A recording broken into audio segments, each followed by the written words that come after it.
Com a reforma da Previdência, o que muda em relação à aposentadoria por invalidez? O artigo 186, parágrafo 1º da Lei 8.112, foi recepcionado pela reforma? Isso é uma questão. E a outra, que daí vocês podem ir respondendo também, é a questão da pensão, né? No caso do falecimento e pensão, né? Tenho 52 anos e me aposentei, depois de um pedágio da última reforma em 2017. Sou casada e minha companheira é aposentada pelo INSS.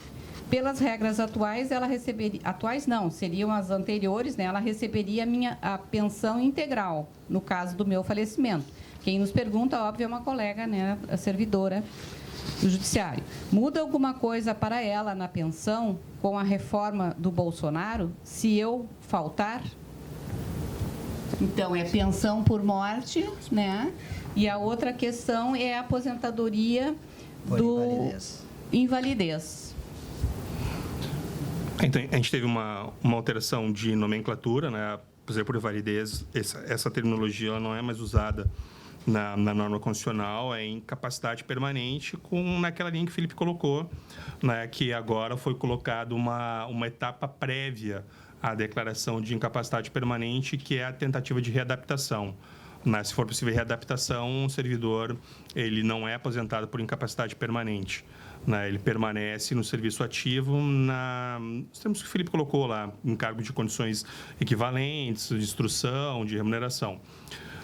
Mas, assim, uma questão que a reforma da Previdência trouxe, tá, que impacta os servidores aposentados e aposentadas por invalidez, diz respeito à tributação, contribuição previdenciária, PSS, né? Então, como é que funcionava antigamente? Servidores aposentados, servidoras aposentadas por invalidez, né? Se essa invalidez ela fosse decorrente de uma doença grave especificada em lei, tá? A base de cálculo da contribuição previdenciária não seria o que excedesse o teto do regime geral, como é em relação aos demais servidores e servidoras aposentados, né? E sim o que ultrapassasse o dobro do teto do regime geral. Então, tinha essa situação muito específica, né, para os servidores aposentados por invalidez. Na prática, aquele servidor que em relação aos seus proventos, não havia incidência de imposto de renda, ele tinha base de cálculo, essa base de cálculo com teto dobrado para contribuição previdenciária. Então, por exemplo, vamos imaginar o seguinte: um servidor que ganhasse, uma servidora ou um servidor aposentado, ganhasse R$11 mil por mês. Teto regime geral, acho que é R$6 mil, 2 vezes 12 mil, ganhava menos do que 12, não pagava contribuição previdenciária. Houve, com a reforma da Previdência, a revogação expressa do artigo 40, parágrafo 21 da Constituição, que estabelecia essa base de cálculo diferenciada para os servidores e servidoras aposentados por invalidez.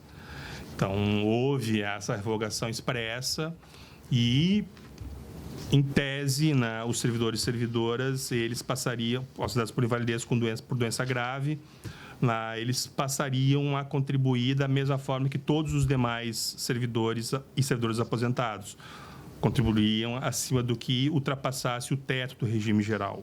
Essa é uma questão problemática, também objeto de discussão nas ações diretas de consolidade no Supremo. Na verdade, não é uma questão problemática, é uma questão muito problemática.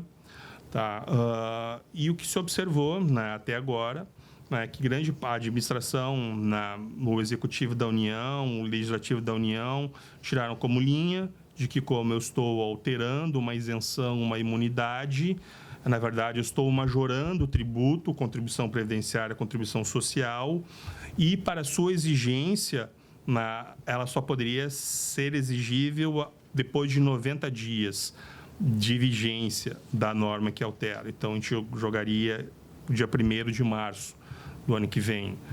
E esse é um reconhecimento que tem ocorrido por parte dos poderes da União, mas já a notícia de que alguns órgãos do Judiciário estão adotando um entendimento diferente, né, de que, na verdade, não era necessário aguardar 90 dias, era imediato, válida a partir de novembro.